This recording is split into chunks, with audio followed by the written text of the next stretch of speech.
This is the Mile High 5 podcast with Carl Jensen and Doug Cunnington. We have authentic conversations about the journey to FI, health, happiness, and some very odd tangents. We interview FI experts, side hustlers, people on their way to FI, and those who have reached the other side. Join us every week, and if you want the show notes and links and all that other stuff, head over to milehighfi.com. Hello, world. Welcome to the Mile High Fi podcast. I'm Carl Jensen with my co-host. I'm Doug Cunnington. Doug, today we are going to go in a time machine and tell our younger selves what we would do if we could go back in time. I think we should frame this like everything is pretty much the same. We get the same job maybe, but yeah, we could tweak that too. What would you do different with money and potentially your life if you could go back in time? Do you have a big one to start us out?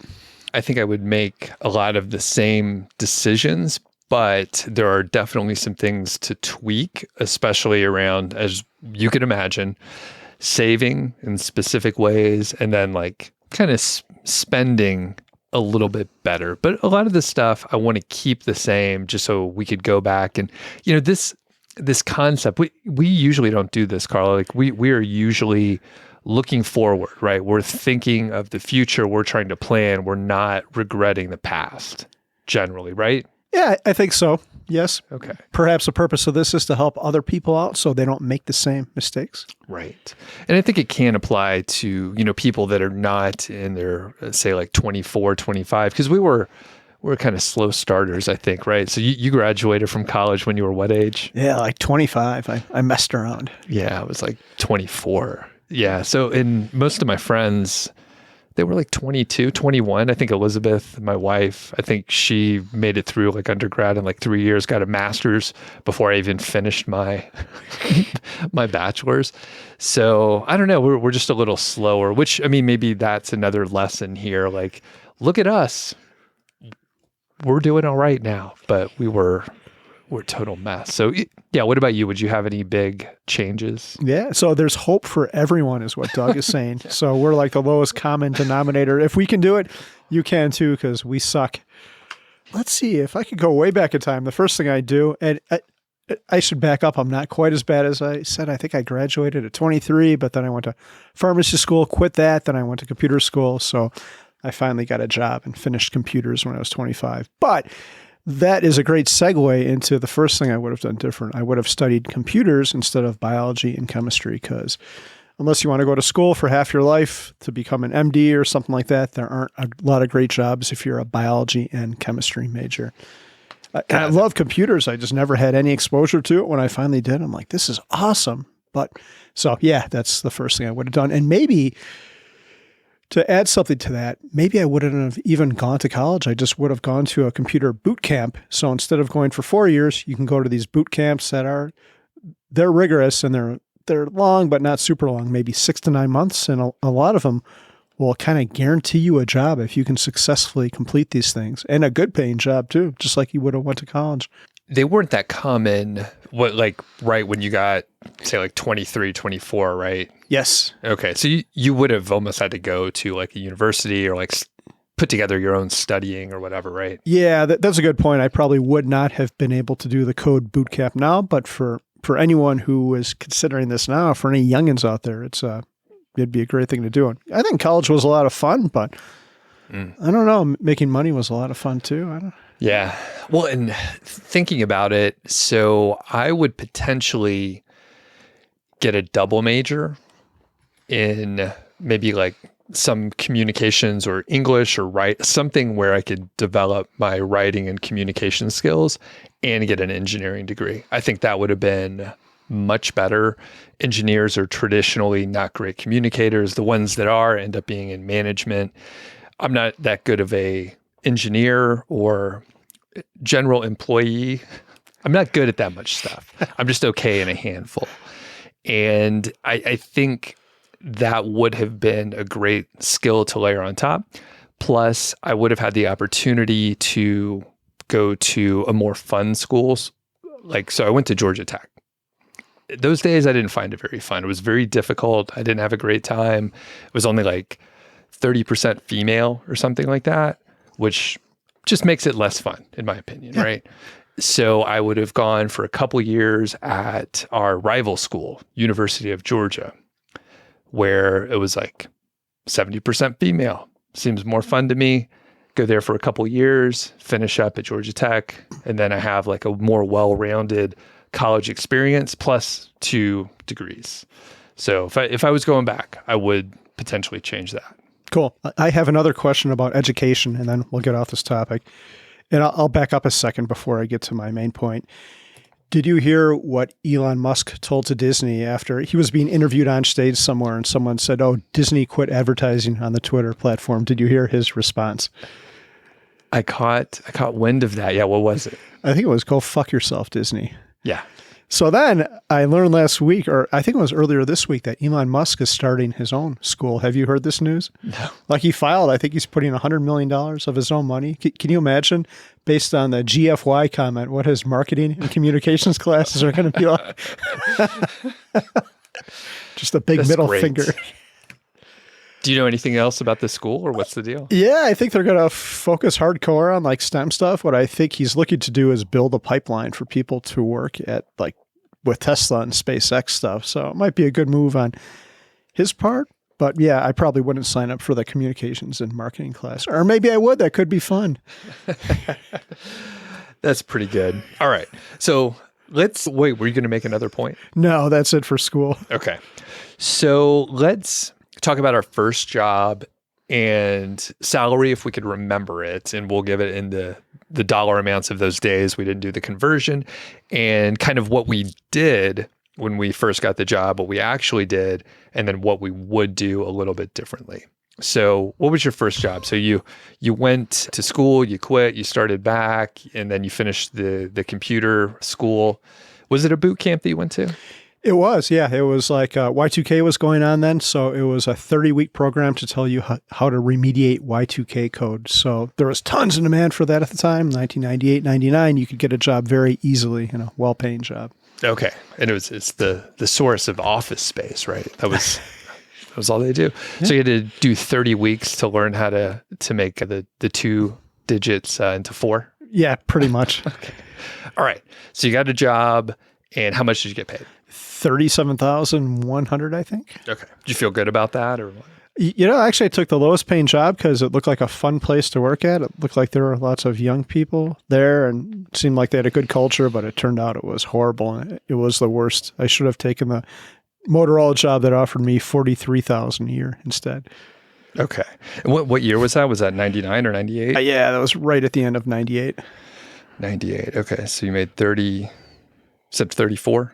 I think it was 37,100. 37,100. Okay, cool. So it wasn't as fun as you thought, even though it looked like there were fun people in there. Okay, cool. So what did you do as far as saving and all that stuff? That part I did do right. I signed up for the 401k and did everything I should have on that end. So no mistakes there. How much were you contributing? Were you like, I'm going to max this out? Because I think back then the cap was maybe like 16, 17,000, right? Yeah, I had tons of debt. I had $60,000 in college debt, $50,000 in student loans, and $10,000 in credit card debt. So I think I put like $5,000 into it my first year. Okay. And did you have your sights set on like increasing? You were just like, got to pay off the debt, but you knew instinctually that you should invest and pay off debt at the same time. Did you know that? Yeah, I did. And I think I was doing enough to get the match and maybe a little bit more. I think the match might have been $2,500. So I doubled the amount that I needed to get the full match. But yeah, I was also paying off my loans. Damn, that's nice. Why did you know to do that? Because some people may say, oh, you got to pay off that debt first. Like, how did you know the returns were going to be better?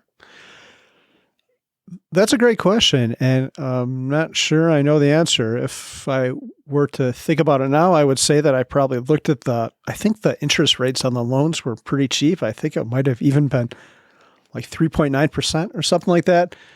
So I think in my head, and this is still how I think now, by the way, I could make money from investments, so I should invest and capture that delta. And this is how I think now. We actually bought a house with cash to get a good deal. And I did a cash out refinance. I took on debt, took out a mortgage because the mortgage is like 2.75, and I think I can do a lot better than that in the markets. I know that's a very unpopular action in the FI space. So I don't know. I hope that's why I did it. But yeah, very smart. I mean, especially at that age. And yeah, just I'm often impressed. You're so much smarter than you look. I appreciate that. Is that a compliment or an insult? I don't know, or both. Yeah, luckily both. Okay. Yeah. No, that's awesome because I'm sure I did not look at it in the same way, though just my dumb luck was close to the same. Okay. So Doug, you had no debt, right? You graduated debt free. So caveat, I actually had about, I think it was, say, $10,000. It was from the very first 2 quarters of school. So the financial advisors were like, you should get these loans, even though I had scholarships for, most of what I needed. They were like, you should get these loans. They're really good to get these loans because it was like a plus loan. I don't remember all the details. And then after I think 2 quarters, I was like, I have enough. I don't need this extra money. So I'm not going to get these loans anymore. So I stopped getting them. So they just remained from the first couple quarters. So how did you pay for your school after the loans? Number one, I did have some scholarships, but I was in the co-op program, which is like an internship, but you typically go back to the same company and you alternate every term. So I would go to school for a semester and then work for a semester. So that's why it took longer. But you get, great job experience and you get out of school and actually get to work, which was fun. Yeah, that's pretty cool. What was the balance of working half the time and going to school? That's probably that sounds super appealing to me because, I don't know, school is kind of fun, but you got to go back and do homework. When you've got a job, you're probably just working, and then you get a taste of what it's actually like. And maybe, did you get hired? I know who your first employer was, Accenture. Is that correct? Right. And did you have a co-op with them when you were in school? No, that's a good company. I never would have been able to get hired there. I got referred. So that's how I got in the door there. But with my co-op job, I worked at Nortel Networks, which they were big back in the day. You probably heard of them, right? Yep, I remember Nortel. And then they went out of business in the .com bubble situation. But I worked there for a few years. And cool thing, they actually allowed co-ops to put money into a 401k. So I did that and it was great. I made good money. One of the mistakes that I made was I didn't roll it over. I just cashed it out. It wasn't a ton. Materially, it wouldn't have made a huge difference, I don't think. I'd hate to look at a 50-year compound interest table. That would be scary. But it was, a few $1,000s probably. But I was 20. Yeah. So it would make a difference in the long run, but also not at all. But if I looked at the sheer number, 50 years of compounding, of course, I would have had to roll it over. There's some transaction fees, blah, blah, blah. But anyway, I worked at Nortel. Because of the .com bubble, they didn't bring me back on. They kind of ended that program, so they didn't bring most of the folks. So I found another job, worked for a little bit, but it was great because we earned good money. I was making $15, $18 an hour.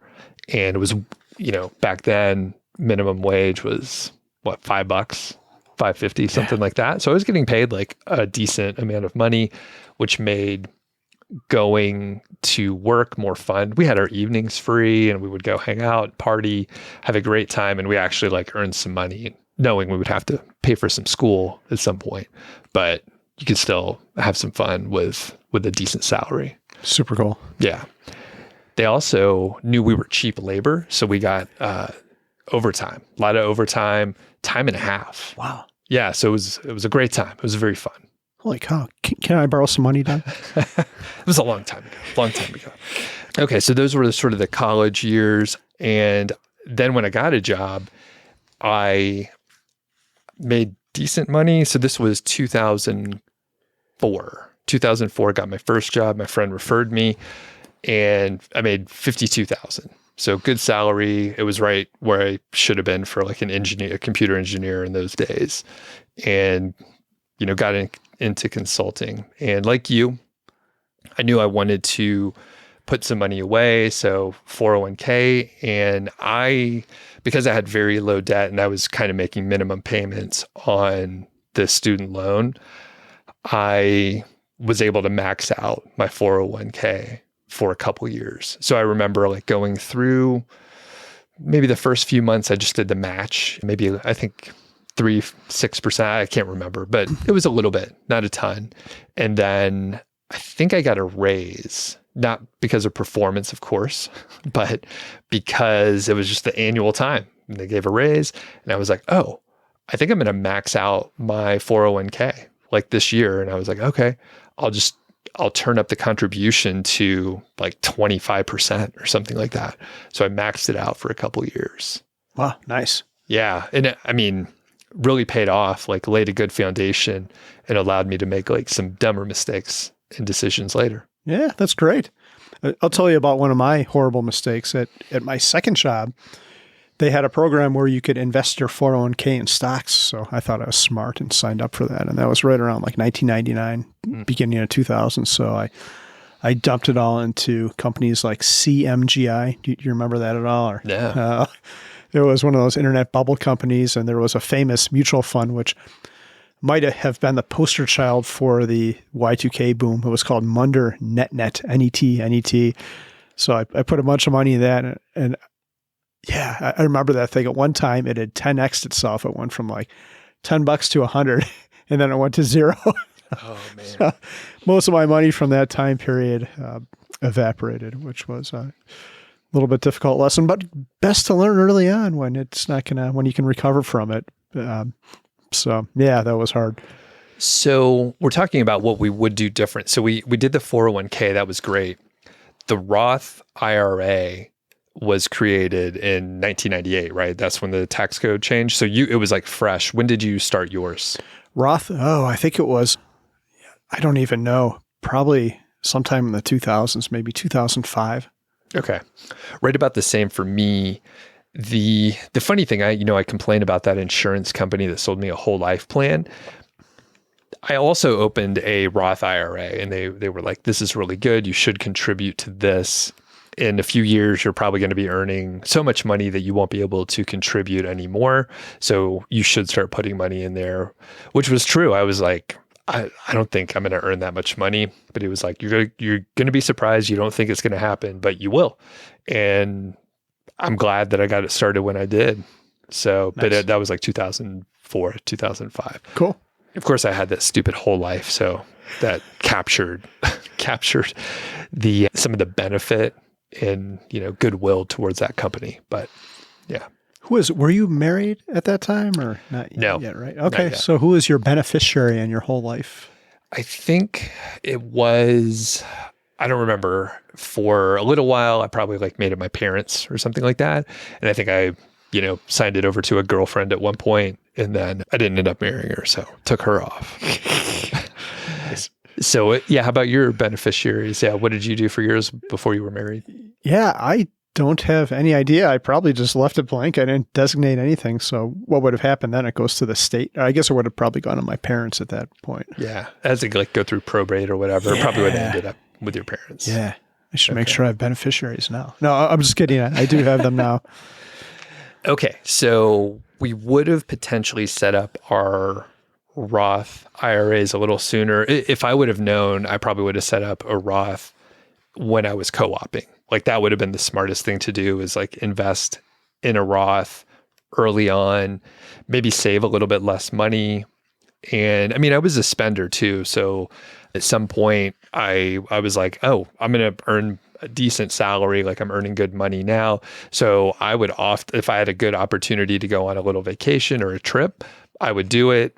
Never accumulated like a ton of debt, but if something looked fun, I would usually do it, which is, it made me save a little bit less, but looking back and after reading Die with Zero, I feel really good about those decisions, even if I was like, I maybe shouldn't spend $800 on a spring break vacation down at Panama City Beach, but I did. And it was fun. You go to foam parties or something back in those days. Do you remember that? I've never attended one, but I think I saw it on MTV at one point. It's disgusting. Don't do it. If you have the chance to go to a foam party, just don't do it. Sounds like a recipe for what is that, hoof and mouth disease or something? It was gross. It was real gross. But yeah, we made it out of there. Like no STDs, no other hoof and mouth issues. Nice. So Doug, I want to tell you about one thing I did right at the same job where I invested in these bad mutual funds. And I'd like to hear about your investments after I tell you this story. But everyone was in competition with each other. For example, in my department, everyone wanted to have a fancy car. So they would buy, I remember my boss had an Audi TT, another boss had a BMW, another dude had a Lexus. And what they would do, they'd go buy this car and then they'd take a picture of it and send the whole department the picture of the car. So I kind of felt pressure to do that. One time I was talking to my boss, a great person. I think this part of her was flawed. And I probably told you the story, but in case the audience has not heard it, she just bought a new BMW 3 Series. I'm like, oh, that's pretty cool. And she's like, oh, Carl, you should get one too. I'm like, oh, yeah, maybe my car now works fine. She's like, well, if you don't buy something like this, like you might never find like a partner in life. I'm like, wow. And I thought it was kind of a shitty comment, but I don't want to, she was nice otherwise and a great manager. I don't want to be too mean or say anything to her. I'm like, well, why do you think I need an expensive car if I want to get married? She's like, well, you have to demonstrate that you have wealth and that you know how to make money. And this is a great way to do that thing. And I thought about it, but I don't think I ever seriously entertained that. I'm just like, my car works fine. And it wasn't even a bad car. I'm not going to do that. So I was happy I resisted that. That's probably one of the best things I ever did. Because again, that compound interest, if I would have spent $40,000 or $50,000 on one of those cars, that would have been $40,000 or $50,000 that wasn't working for me this whole time. It probably means something like $500,000 to me at this point, if not a lot more. What kind of car was it? The car I had, the one you had. It was an Eagle Talon. Oh, I remember those. Yeah, it wasn't bad. It was a crappy version, very slow. It looked nice, I guess, but yeah, not very reliable.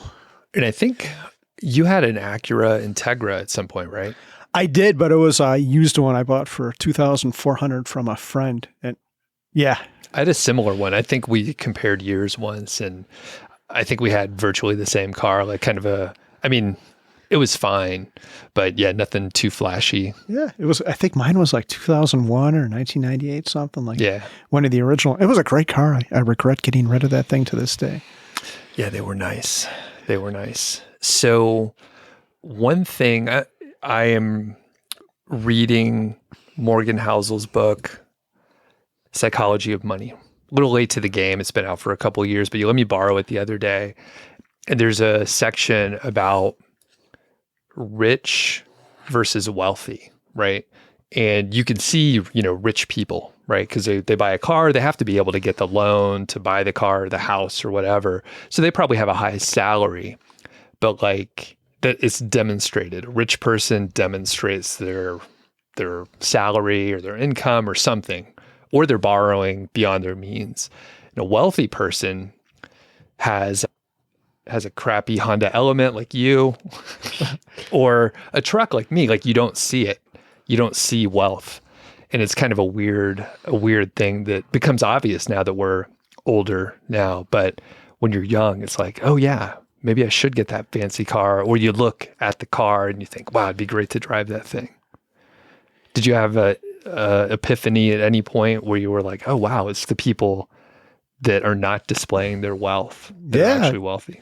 So I have two thoughts on that. I think it came after reading The Millionaire Next Door, because after I just assumed, like, my grandma was obsessed with a show called Lifestyles of the Rich and Famous. So I just thought that's what you did when you got money. You did stuff like that. You bought helicopter rides and all the crazy shit they would see on that TV show. But then after reading that, I'm like, wow, these relatives I thought weren't doing so hot. They're probably the ones who really have money.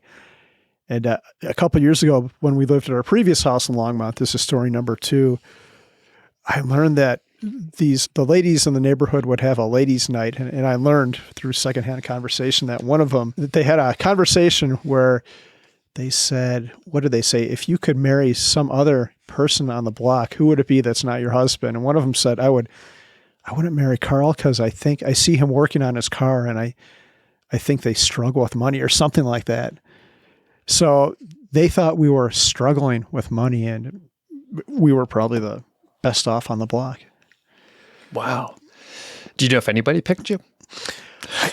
I don't think so. Probably not. Maybe like third or fourth, but there was only 3 or 4 people there. So it's like being picked last for the sports team. I'm just the one that's left, and someone's got to be last, Doug.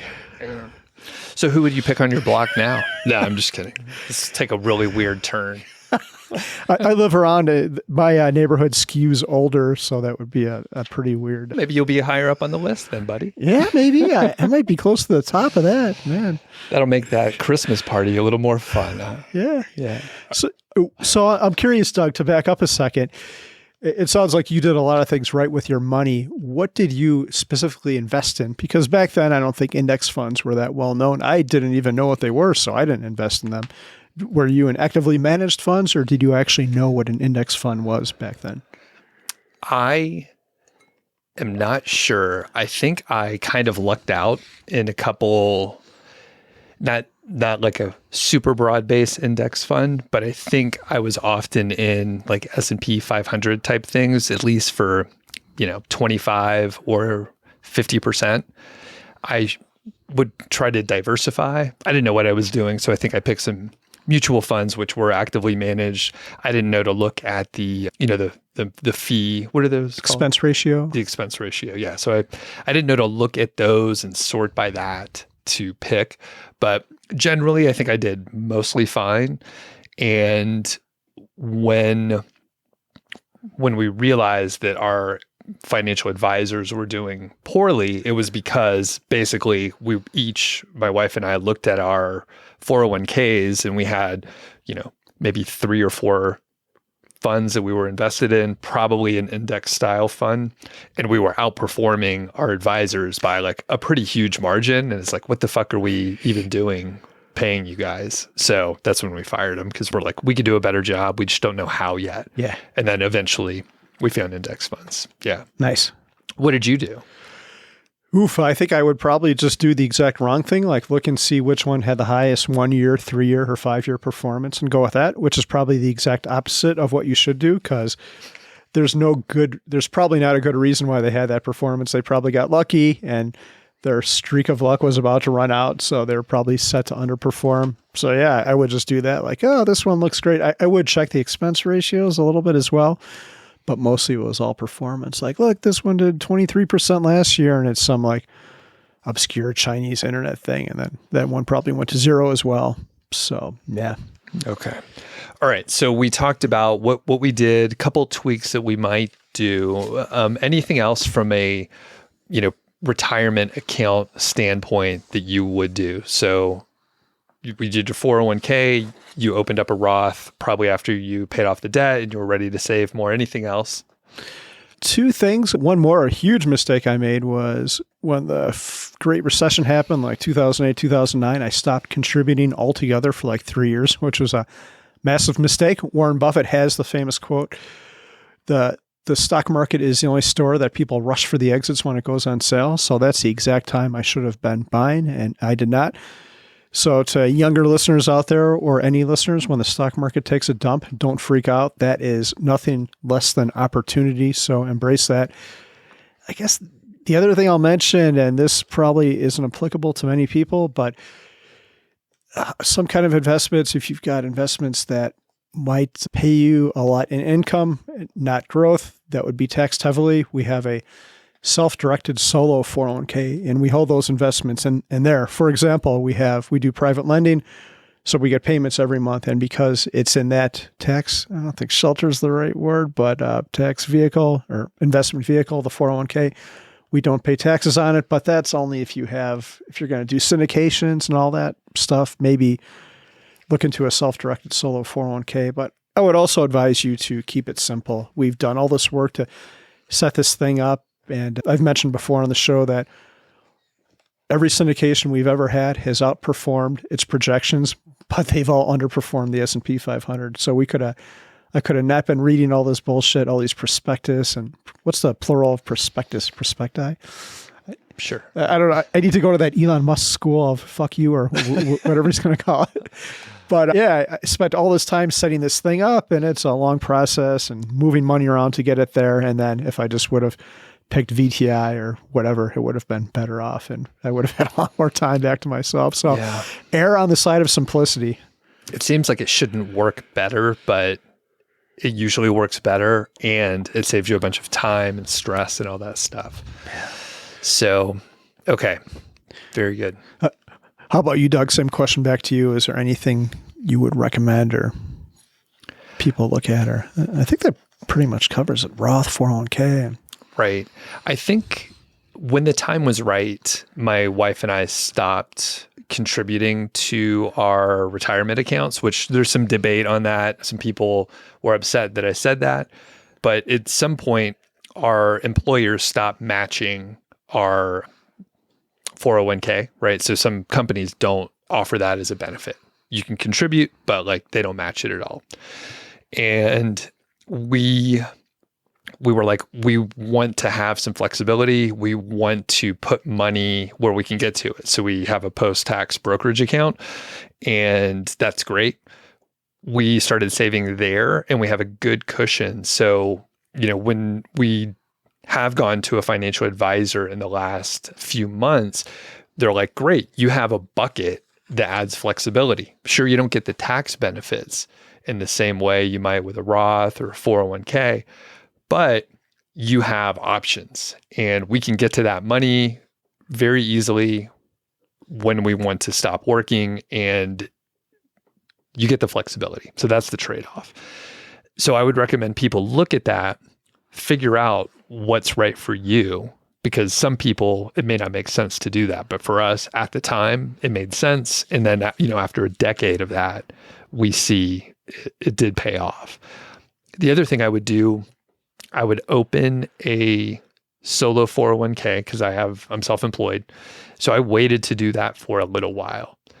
It was during the period when we weren't contributing, so it wasn't a big deal. But looking back at some of my highest income years, I could have put a decent amount in there, or just been a little bit more thoughtful about some tax benefits. It doesn't really matter in the long run, but from a return perspective, I probably could have done a little bit better. Sure. I don't know.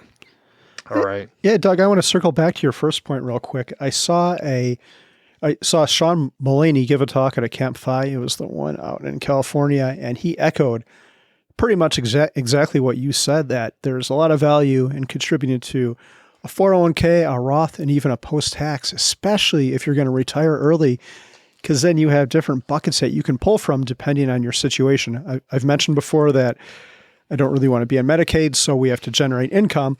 Because we have a lot of money in 401ks, we can do Roth conversions to generate that income, or pull from our post-tax. If we were all Roth, I actually know someone who does this, we wouldn't have that option. We'd have no way to generate income if we needed to for some reason in retirement or anytime else. So yeah, I really like that idea. I've come around to that. It's not just all about saving every nickel you possibly can from taxes. It's also about giving yourself flexibility later on for situations that you might not even be able to predict. Like, who knows where the tax code is going to go and what our options are going to be in 10 or 20 years. So it's pretty neat to have different buckets to choose from. Mm-hmm. Yeah. And anything else? Yeah. I mean, like you said, we hit most of the high points as far as like saving and all that stuff. Anything else you would change going back? I would probably change some of my mindset around work, like stop worrying so much. I was always worried about being broke and losing my job and all this shit, and none of it ever happened. I never lost a job in my entire life. It was all great. So you coded, right, for your professional career? Yeah. Were you pretty good at it? No, I don't think actually I was. I was tenacious. There were some problems I fixed that other people could not fix, but it's just because I stayed there for 2 hours after everyone else and figured it out. Like, I wasn't one of those natural coder people who had a Commodore 64 at like the age 8 and were writing like games with helicopters and shit. I was a bit of a hack, but I could figure stuff out. Okay. Yeah, I think we're a little similar. I mean, I had a good work ethic, so I would stick with it for a long time. And I wasn't, like you said, naturally gifted. So to figure something out, I couldn't pull an all-nighter, right? I would have to work on a project for weeks or write a paper or whatever. Like I would start as soon as I could because I knew that I was horrible. I wasn't very good at it. So I would have to iterate on it or spend a lot of time like figuring it out. I'd have to brute force a problem versus, finding some elegant, beautiful solution. Never happened. Yeah. But I think this leads to a greater point, Doug. If you could be super smart or have a super strong work ethic, or be able to communicate eloquently, don't go to the Elon Musk school of fuck you. The work ethic probably trumps it. I could think of some really smart people in my life who are zeros, like haven't amounted to much of anything just because they don't have the work ethic, even though they could have been something great if they did. Mm-hmm. Yeah, I think so. And one of the things that I see is people that are really smart, especially like academically, they never sort of hit their failure point in school, for example. So then when they get to a job and they have to like maybe work with other people or there's external factors that they can't control, they have a really hard time dealing with it. Where you and I were used to failure. We were just not that great, especially at our jobs. So yeah, it's kind of funny how that works out. Look at us now. Yeah. Yeah. Amazing. What do you think the mascot should be for the Elon Musk School of FU?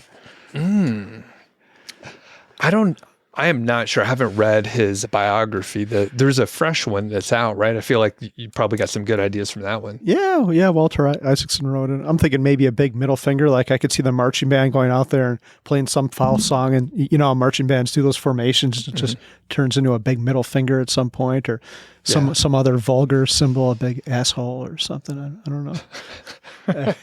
They're spelling FU. Yeah. We'll have to workshop that. Elon, if you're listening, we'll volunteer for this task. Okay, so I think that's a very great place to end the show. Very awkward. I think people will be very interested in the sound check today, so do stick around for that. I think we're in a giddy mood today. I think so. It's good. Yeah. Fighting asparagus? That's not vulgar enough, but he could get pee jokes in there with that. That's true. The marching band could have like big asparagus stalks on the top of their head. Oh, that's great. Very bright color. Sexual screen. Innuendo. All right. So I think do you want to wrap it up or do we need to tie this in a bow? He does rockets too, so that could be part of the fighting asparagus. Like the rocket kind of looks like asparagus, or I meant for the for the finances,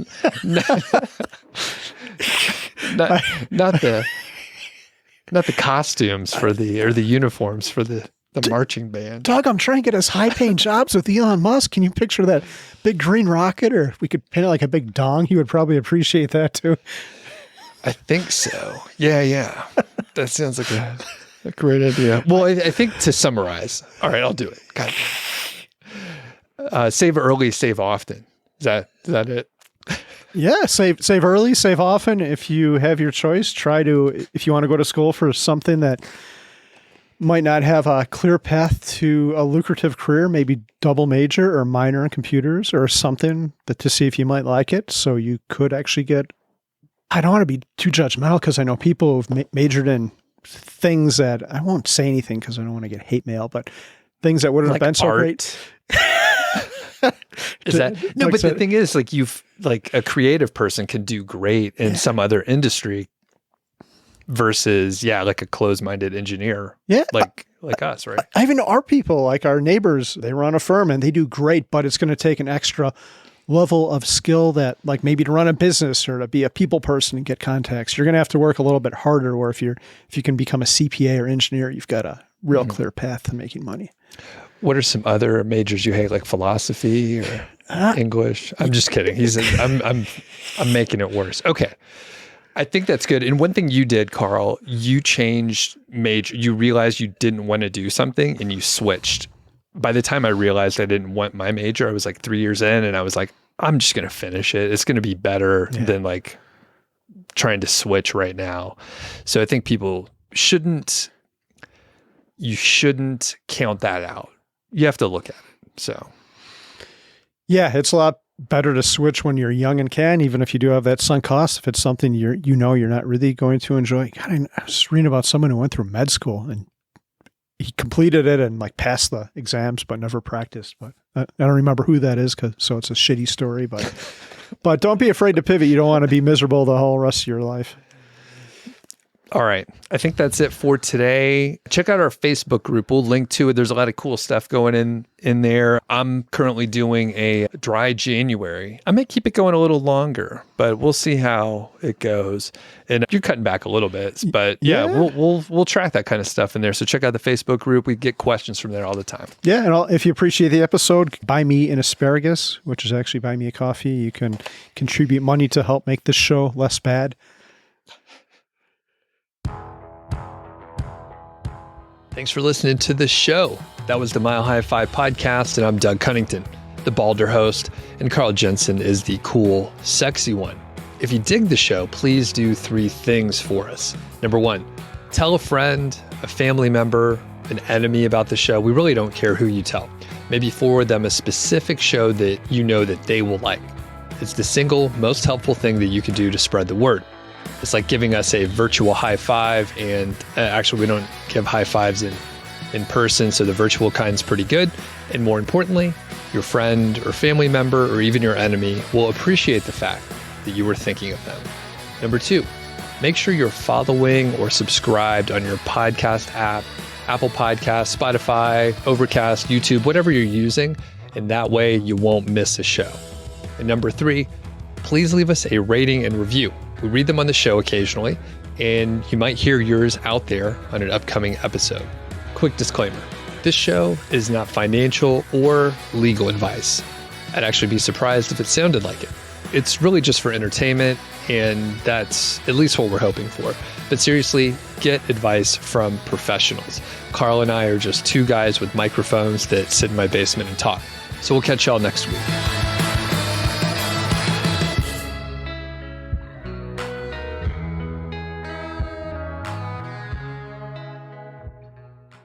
Bring up. Yeah. Do it. So, Doug, I was looking at our Facebook group and it was my friend Julie. Hello, Julie and Patrick in Wisconsin.